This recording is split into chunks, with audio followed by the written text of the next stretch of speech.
Order! Order! You are an incorrigible delinquent at times. Behave yourself, man!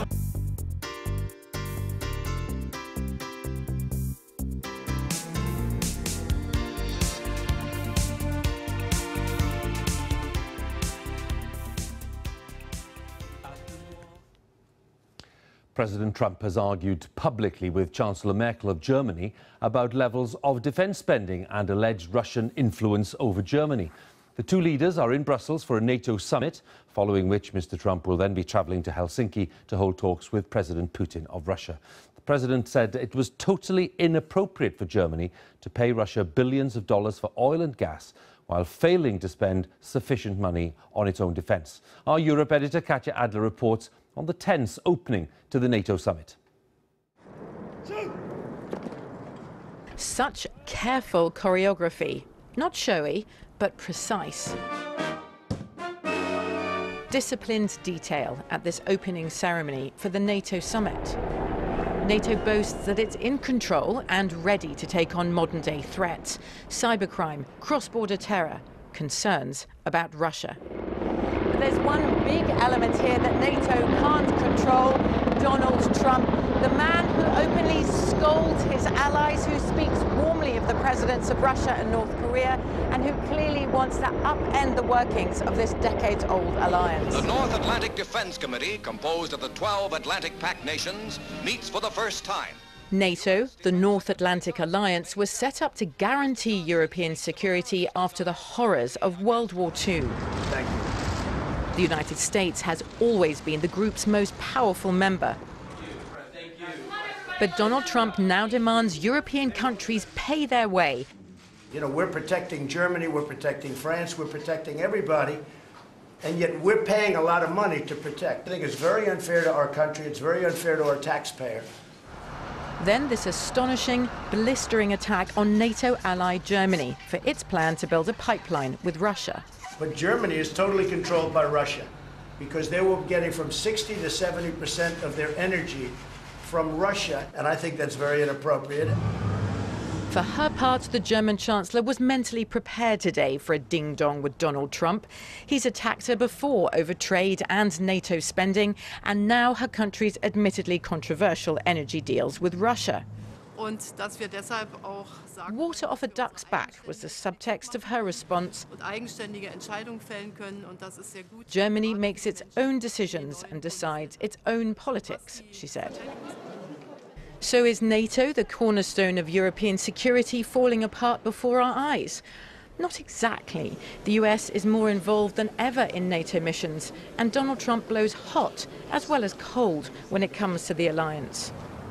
Beset by problems at home, the Prime Minister came here determined not to trip up, at least when it came to President Trump. We're announcing today that we will be deploying an additional 440 personnel to NATO's Resolute Support mission in Afghanistan. And I think that shows when NATO calls, the UK is one of the first to step up. The Right Honourable Theresa May. Just for good measure, Theresa May also underlined that the UK was paying its way when it comes to military spending. NATO leaders are off now for dinner, where they'll keep talking and possibly arguing. A big question Donald Trump's allies have for him is about his one-to-one meeting with Russian President Vladimir Putin next week. Katja Adler, BBC News, Brussels. Now, welcome to NATO headquarters in Brussels. The coffee had barely been poured at breakfast when Donald Trump launched his first blistering attack on his allies. They were expecting him to lambast them for how little he feels they are contributing to NATO's military might.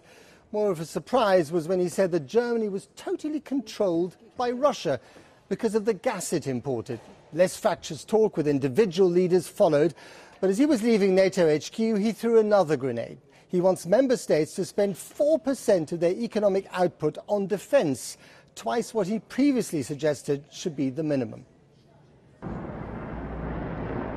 It is also lovingly, carefully stage managed. The fly past. Helicopters this year, not jets, adding a hint of apocalypse now. The elaborate arrival ballet on the blue carpet. The Prime Minister wearing camouflage, finally a version of blue on blue that doesn't give her headaches. And from one of NATO's most eager contributors, a robust endorsement of the alliance. I'm sure at this summit we will be talking, President Trump and all the allies around the table, about how we can ensure that NATO is adaptable and flexible to meet the threats of the future. But where is the biggest threat to NATO? On the horizon or right under their noses? From the man emerging behind the armoured limo door, using a different entrance to all the other leaders.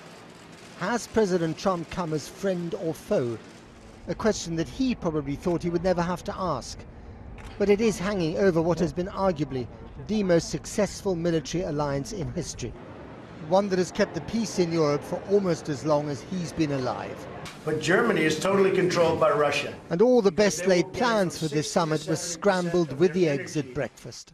Germany, as far as I'm concerned, is captive to Russia because it's getting so much of its energy from Russia. So we're supposed to protect Germany, but they're getting their energy from Russia. Explain that. She did, striding up a carpet whose colour may well have captured her mood. The German Chancellor shot back. Given the occasion, I want to say that I've experienced myself a part of Germany controlled by the Soviet Union, and I'm very happy today that we are united in freedom as the Federal Republic of Germany, and can thus say that we can determine our own policies and make our own decisions. The honour guard representing all 29 member states was still marching in sync, the brass music in tune. But there was no hiding the fact that this was now an awkward stage. Trump walking alone with President Erdogan of Turkey. Merkel and Macron schmoozing while avoiding Trump. The president homing in for a grip and grin with a terrified-looking Prime Minister. And what's this on the sidelines?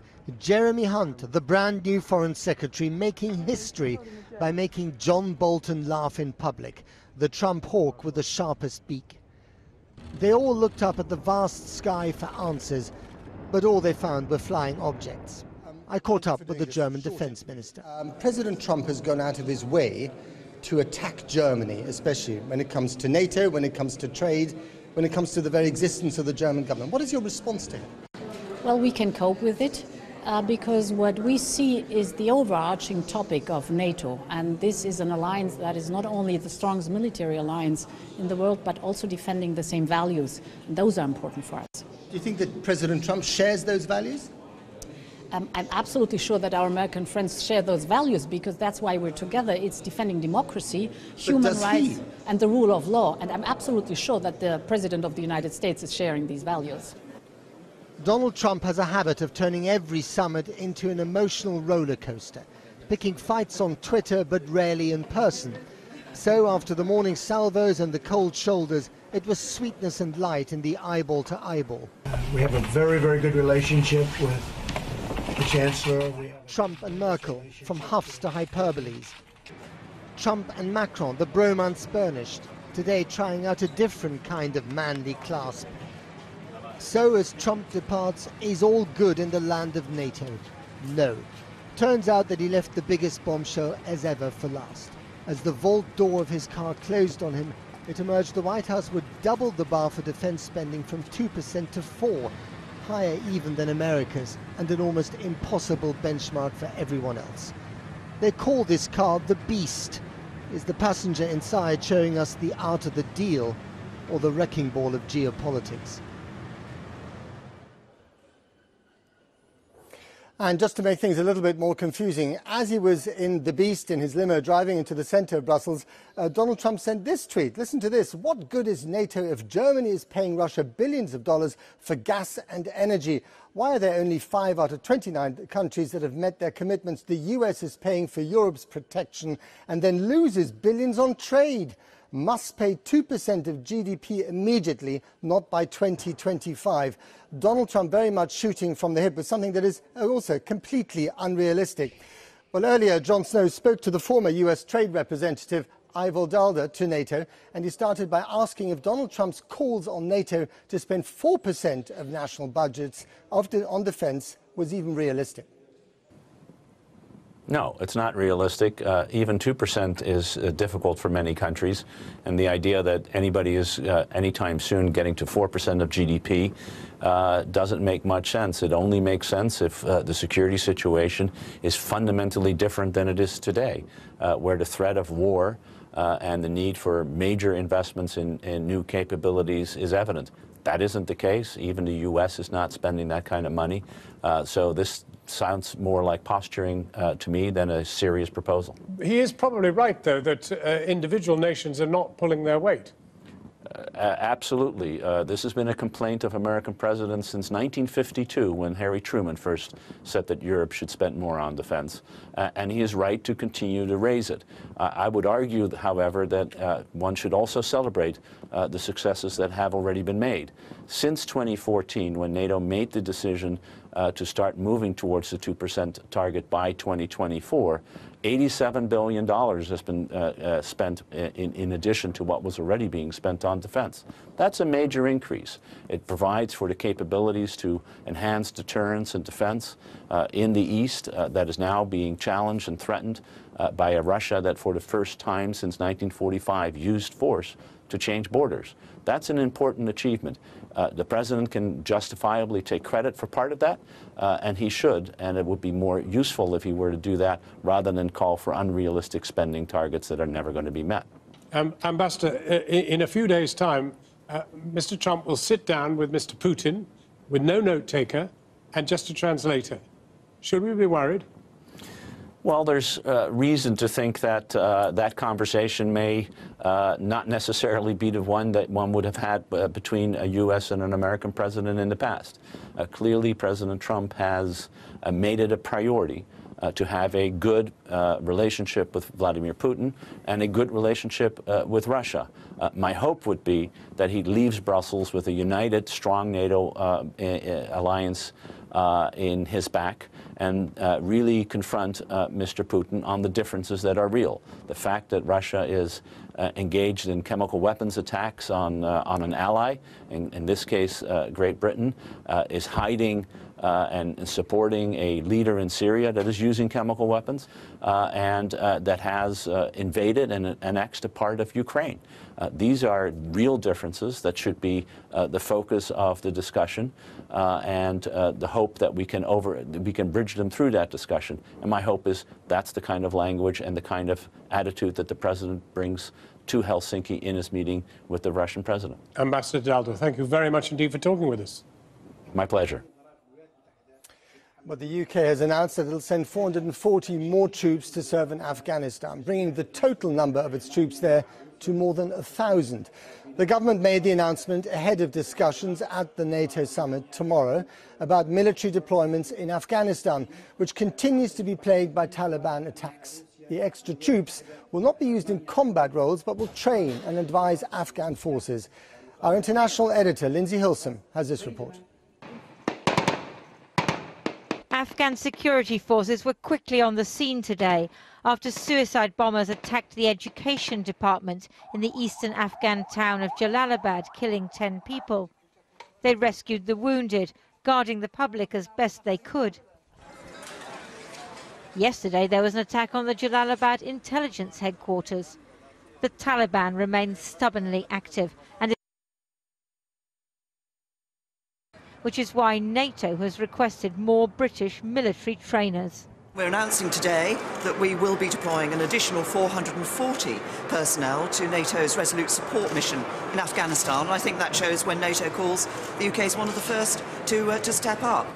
Today, the Defence Secretary was flattering the intended audience for a move that may have more diplomatic than military significance. If I can put on the record our appreciation not just to President Trump, but also to their Defence Secretary, Jim Mattis, and also General Nicholson, who has taken such an important and pivotal role in terms of leadership, in terms of dealing with the insurgency in Afghanistan over the last few years. At the height of the war, the US had more than 100,000 troops in Afghanistan and Britain nearly 10,000. But they lost lives and territory to the Taliban. President Trump's policy has proved markedly different to candidate Trump's. America will continue its support for the Afghan government and the Afghan military as they confront the Taliban in the field. Let's get with it. Get out of Afghanistan. We've wasted billions and billions of dollars, and more importantly, thousands and thousands of lives. His military commanders and NATO say foreign troops are still needed. 15,000 Americans are in theatre now. More than 450 British soldiers were killed in Afghanistan, but the new contingent will be training and advising Afghan forces, not fighting. Last month, Taliban fighters came on the streets during a 3-day ceasefire over Eid. The best hope for Afghanistan is that eventually talks bring the peace that foreign intervention has failed to achieve. Lindsay Hilson reporting. Well, with populism on the rise across Europe, is there a sneaking admiration for Donald Trump along with it? Well, earlier I spoke to the Austrian Foreign Minister, Karen Kneißl, whose government is a coalition of the centre-right and the populist right. Let's talk about President Trump. I mean, he said recently at several rallies in front of his roaring supporters, some of your friends and allies are worse than your enemies. He's also called members of NATO delinquent and said that they need to pay money back to the United States. Is that kind of language helpful? Maybe I'm too sober-minded, but I always say there is no such thing as friendship in politics. There's no such thing as gratitude. We all have interests. And I personally, I'm very careful when I use the term friend. I mean, it's, you have clear-cut interests, and these have to be brought to convergence. That's what it is all about. And if I may quote here an Israeli colleague who paid me a visit a week ago, and he said in a briefing he did, President Trump has instincts but no strategy. So it is about this instinctive language, and he looks impulsive. He's impulsive. Does that sort of language worry you? No. Really? No, really not, because I think that we have gone through more difficult times. It seems to me that we can divide the world into two camps. Roughly in one corner you have the nationalists, Trump, Putin, Orban, Erdogan of Turkey, the new Italian government, and in the other camp you have Merkel, May, Macron, Justin Trudeau of Canada. Which camp does Austria belong to? This government under Chancellor Kurz, of which I have the honor to belong to, is a government that wants to reconnect with the citizens in many dimensions. And the first priority of the election campaign was all about security and migration. So it is something that you can tell. I mean, when you talk to anybody, regardless of where they are located in society, people became more and more concerned that things had gotten out of control. And I myself, I worked as Does that make you a nationalist? No, I don't think so. It's all about trying to understand why people are concerned. So you held some border exercises not so long ago, where you had guard dogs, barbed wire fences, heavily armed policemen, and then you had, I think, others dressed up as refugees trying to storm the fence. This sent some very negative signals. Was that the intention? For that exercise done by the Ministry of Interior and Defense was not to have a repeat of the situation of 2015, because the pictures of 2015 have also remained with the people when the police had to step aside because tens of thousands of people were simply marching through. So it is the obligation of a government to guarantee security within your territory. That's the primordial obligation of a government. So if the answer to this problem of migration is borders and fences and walls, does that not fundamentally undermine the values, the liberal values on which the European Union is based? No, not at all. You have to give back the citizen the feeling that the fact that the citizen pays taxes, what does the government have to do in return for that? Security. This is the core of all citizenship. This is the core of the contrat social. So you agree with Trump when he said we've got to build a wall? No, I'm not about building walls. But that's what you've done. We are not building any wall. Fences, barbed wire fences. No, it's all about, we're not, Austria has thousands of kilometers of borders, so there's not, if you can show me a single line where there's a wall, please show me the picture and then fences. Not even fences. what we have. I'm not living too far away from the Hungarian border, and I go on a daily basis, monthly basis to Hungary. There's not a single fence, sir. Is Schengen dead? Schengen has to be updated to new circumstances. Frau Kneißl, the Austrian Foreign Minister. And by the way, I asked her if she was going to miss Boris Johnson, and she said, yes, I'm going to miss his sense of humour and his learning. Well, that's it from us here at NATO headquarters in Brussels, where there has been another truly extraordinary day, a roller coaster ride served up by Donald Trump. Let's see what grenades he has to throw tomorrow. In other news, a NATO summit in Brussels, and it is hard to overstate just how serious the rift that opened up there was. If actually it wasn't for the football, we would surely be preoccupied by the question as to whether President Trump is interested in maintaining the Atlantic Alliance in anything close to its current form. There are two things at issue. One is the pre-existing concerns about the Europeans' willingness to do their bit for defence, and there's a fair argument to be had about that. The second thing, though, is the framing and tone of the argument led by the President. Because for the other members, his diplomacy is decidedly undiplomatic and disdainful. At one point during the summit proceedings, he was tweeting about soybean farmers in the United States. Can NATO withstand this challenge? Our diplomatic editor, Mark Urban, is in Brussels monitoring proceedings. The summit's opening ceremony allowed admirers of architecture to marvel at the brutality of NATO's new headquarters, and those of body language and bluster to observe the same quality in Donald Trump on the summit warpath. For NATO's Secretary-General, it's 2 days of diplomatic firefighting. We also have to recognize that there are disagreements, different views between allies. So this is about how the alliance can respond to a demanding security environment, admitting that we don't agree on all issues. Of course, for the President, who's gearing up for mid-term elections, this is an ideal platform to berate what he sees as freeloading Europeans, and none of them quite has the answer to it. Prime Minister May and President Macron have chosen to try and have good personal relationships, and in President Macron's case, to show off the grandeur of France in the hopes that that would create space for policy compromise. And I think that too has been an unsuccessful strategy. A flypast by Alliance helicopters provided a suitable metaphor. A variety of machines, many quite old, reflecting cash-poor militaries fighting other national spending priorities. Such wrangling meant Britain missed the chance to announce its ongoing defence review here, the PM making do instead with a more modest announcement. We will be deploying an additional 440 personnel to NATO's Resolute Support mission in Afghanistan, and I think that shows when NATO calls, the UK is one of the first to step up. Even meeting the alliance spending target is not enough to satisfy President Trump, who rolled into a lockdown city last night, because this morning he launched an attack on Germany, which does indeed also fall short on defence cash, but did so for its increasing dependence on Russian energy. Now, if you look at it, Germany is a captive of Russia because they supply. They got rid of their coal plants, they got rid of their nuclear. They're getting so much of the oil and gas from Russia.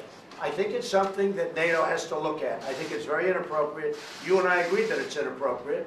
I don't know what you can do about it now, but it certainly doesn't seem to make sense that they pay billions of dollars to Russia, and now we have to defend them against Russia. And that message underlined another political priority the President had here, that of undermining Germany's Chancellor, Angela Merkel. I think the big risk is that this sows division among European allies, right? And that's what Germany is worried about, and that's what we all should be worried about, that if NATO becomes the kind of protection racket that Trump seems to think it is, with European allies vying for his attention and vying for American support, then that really betrays all the ideals that the alliance as a collective security alliance stands for. And I think that's the biggest risk. Many officials concede President Trump has had some success in getting low-spending European countries to up their game on defence. But now we're seeing something new. Openly expressed political hostility towards some members of NATO, like Germany, while others whose politics he prefers, Poland for example, get a much warmer treatment. Leaders arriving for a state dinner might have been wondering what exactly would be on the president's political menu tonight. For their part, they chose to emphasise the constancy of their friendship with the US and the hopes that the alliance will stick together in the face of Russian challenges to the international order. Mark Urban, and Mark joins me now live from Brussels. Mark, I mean, do you think this could be regarded as the biggest crisis for NATO since it was born? Well, there have been some pretty big crises in the past. Jens Stoltenberg, the Secretary-General, reminding us today of 1965, when the French effectively threw out NATO headquarters from Paris, and that's why it ended up in Brussels. He was too polite probably to mention 1974, when you had NATO members Greece and Turkey killing one another in Cyprus. So there have been some pretty big issues in the past. But I think the fundamental idea of what it was for, which was to bind the US and Canada and the European allies together, the Atlantic Alliance, has not been challenged in quite this way before. And that's what people find worrying, that the transactional approach is applied. I mean, this afternoon he told them, oh, you know, not 2%, 4%, and seemed to be almost setting a new target. It was probably a rhetorical flourish, but on the spending issue, you know, when so many of them have struggled to get to 2%, that sent shivers down their spine, frankly. They did get a communique through, though. Yes, they did, and in that sense, not the sort of train wreck that G7 was, although who knows what will happen tomorrow. There's certain things that people were saying or might not happen here. One thing which was being briefed out in some quarters in Washington was that he might say to Chancellor Merkel, look, we're going to move a load of troops out of Germany and to Poland. That doesn't seem to have happened. But, you know, one senior official who I was talking to about this, I said, look, you know, surely that's positive. And he said, well, we don't actually know. And that's the big problem. We just are kept guessing the whole time. And that lack of predictability and stability is, I guess, the most fundamental issue, which now has people worried here. Mark, thanks very much indeed. Well, of course, Mr. Trump comes to Britain tomorrow. Relatively hostile environment, the UK. The polls show that half to two-thirds of Brits believe he's a poor or terrible president, notwithstanding the fact his mother Mary Ann was born in the Outer Hebrides. Peter Goodman is the European economics correspondent for the New York Times. He's based in London and will be covering the Trump visit. Peter, is it going to get much play at home, the British section of the tour? Because obviously he's going on to see Putin. And it will definitely get play. I mean, any time the President of the United States goes abroad, and especially to a core ally, the place of the special relationship, it's certainly of some interest, I mean, especially to people in the States who pay attention to international affairs. I mean, I think for most Americans who are really paying attention to the Trump presidency, it's kind of a barometer on where does the United States stand in the world in the midst of this presidency, this extraordinary presidency where you have a president of the United States asserting that the European Union was created essentially to rip off the United States, the World Trade Organization, another institution largely crafted by the United States, designed to fleece Americans and stop Americans from being strong in the world. So, I mean, there is a sense for the elite on the coasts of the United States that if the President of the United States can't get a welcoming reception in Britain, where can he get? Well, now that's an interesting one. So, advise the protesters. OK, so they don't like Donald Trump, clearly. They want to put up a balloon, you know, baby Trump balloon. Will that get play in the United States? And will Americans... How will it? What effect will it have on American public opinion? Well, that's a good question. I mean, I think that it will depend on where you sit. If you're a Trump supporter, I mean, you'll hate it. It's a very polarized political realm in the United States. And yeah, I mean, if you're part of the base that says he's making America great again, and what we want is someone who's disruptive, and we buy this idea that all of the predecessors have just played this diplomatic game, which amounts to the U.S. getting taken as chumps in the global economy, then you probably like the fact that he's alienated all of these people, and he went to the G7 and he kicked up a fuss. He goes to NATO and he reprimands the Germans and calls the Europeans deadbeats. And okay, they don't like him, and there's evidence over Westminster. There's there's this image of the president as a diapered baby. On the other hand, if you're concerned about the American place in the world, it's disconcerting to live in a time when the United States has become widely viewed as a force for ill in global affairs. Let's talk about his relationship with two women, Merkel and May. Merkel first. It almost seems a bit personal, doesn't it? He just obviously doesn't. There's something about her he doesn't really get on with.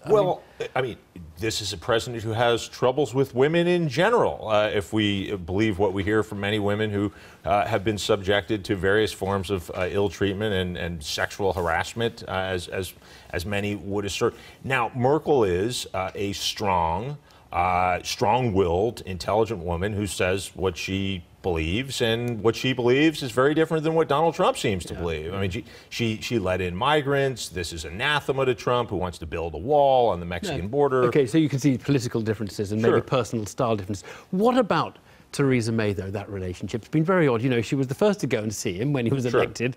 In no time, he was having a bromance with Macron, and everyone here was left wondering what on earth was happening. It's a strangely codependent moment in this relationship because they clearly don't like each other. What, May and Trump? Yeah, May and Trump. Trump clearly doesn't respect Theresa May. I mean, he lavished praise on Boris Johnson, who, you know, just tried to stick the knife in Theresa May. I mean, that's like, you know, praising the guy who's trying to burn down the house that's about to put you up for the night on the way in. On the other hand, they kind of need one another right now because Trump is here, presumably trying to gain some sort of legitimacy. Look, I really am the president. I can go on a state visit to Britain and the world will not come to a stop. Theresa May continues to peddle this fantastical notion that Brexit's going to be wonderful economically because Britain's going to forge all these free trade deals, starting with the United States. I mean, the idea that you're going to put your eggs in the basket run by this president who's launching a global trade war is somewhat interesting, but the two of them are joined at the hip.